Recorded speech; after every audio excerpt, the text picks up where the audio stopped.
I was in middle school outside of Rochester, New York at a school called Caledonia Mumford. I was in sixth grade, so that kind of ages me a little bit. But we were switching classes, so I was coming from gym class and going to study hall. And that was when cable in the classroom was a big deal. So we all had TVs, and it was on one of the news stations, and there was a building with smoke coming out of it. And I looked at it for about a minute. And then the principal came around and told all the teachers to turn off the TV. So I knew something bad was happening, but we didn't know that it was, I guess, a terrorist attack. I've never heard of such a thing.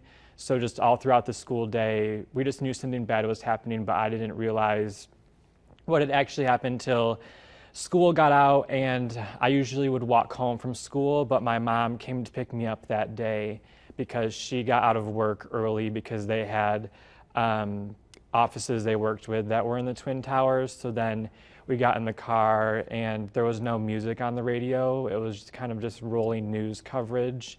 And so I asked her what happened. She kind of had to explain it to me. And I still didn't understand really the full extent of what was going on. But when the days went on, I understood a little bit better. It scared me just to know of all the people that died, and I remember watching the news. Obviously, I liked watching the news, and that's why I am in the news business today, and just hearing the screams. And actually, I remember that night, I had issues sleeping, and so I woke up at midnight and went out in the living room with my mom, and I had a stomach ache. It was just a lot of, I guess, anxiety about not knowing what's going on, especially when you live in New York State. I was in sixth grade, like I said, so just at that age that you're preteen, it's just kind of a weird age where you're not understanding what's going on. It's kind of in between younger and older. So it was just a lot of confusion at the time. They never turned back on the TVs, which I think was a good decision because they didn't want to scare us and not let us learn. They wanted us to go in with our daily lives. And I know there were parents calling the school and things like that because there was discussion about if they would let us leave early. But we kind of just went on with a normal day, and we did the same thing for the following days. TVs weren't on. We would talk about it a little bit. But actually, I remember someone asked the next day if we could watch TV, and our teacher kind of was like, no, you can watch it when you get home. We're just going to go on with our regular plan for today. So it was kind of just normalcy for the next couple of days. They did. We would talk about it a little bit. I just remember being from New York, there was a thing that if there's any good news that could come out of that day was I remember there was lines and lines and lines of people at the Red Cross and trying to donate blood. It was like you watched the news and it was almost a mile long just of people waiting to give blood. And then that Friday, I think we had a football game at our school, Cal Mum, and everyone brought candles and American flags, and it was really quiet, but we were trying to get back to normal. And that's kind of one thing I remember about 9/11 living in New York State is that it was obviously an awful tragedy, but it brought everybody together for especially the months afterwards. There was so much patriotism. And in our town, everyone had an American flag.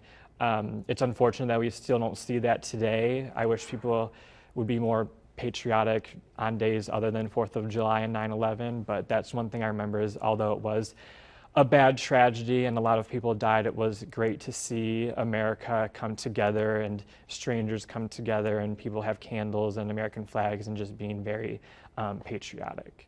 I want to say the first time I saw it in one of our social studies books or history classes was when I was a freshman in high school, so that would be 3 years after. It was a brand new textbook and it was at the end of the chapter, and it was at the end of the school year, so we'd talk about 9/11 and how it changed the country and how we went to war over it, and that was the first time we started learning about it. And I know obviously if I went back to school today, kids there are learning different things, and I'm sure it's not actually taught at the end of the year anymore. It's probably taught mid-year. So we did actually learn about it eventually once we were in high school. People donating blood and all the American flags and people giving each other hugs that you didn't know. I remember that day when we were driving home, there was even a newspaper man on the side of the street selling newspapers, which you don't ever see. It was just such a big news story, and people wanted to know what was happening, that he was selling a newspaper at the monument in the center of our town, and actually my sister kept the newspaper and still has it. So. Yeah, I remember as a kid, you used to be able, well, my dad would fly for work a lot, and we'd be able to go meet him at the gate, which is like unheard of these days.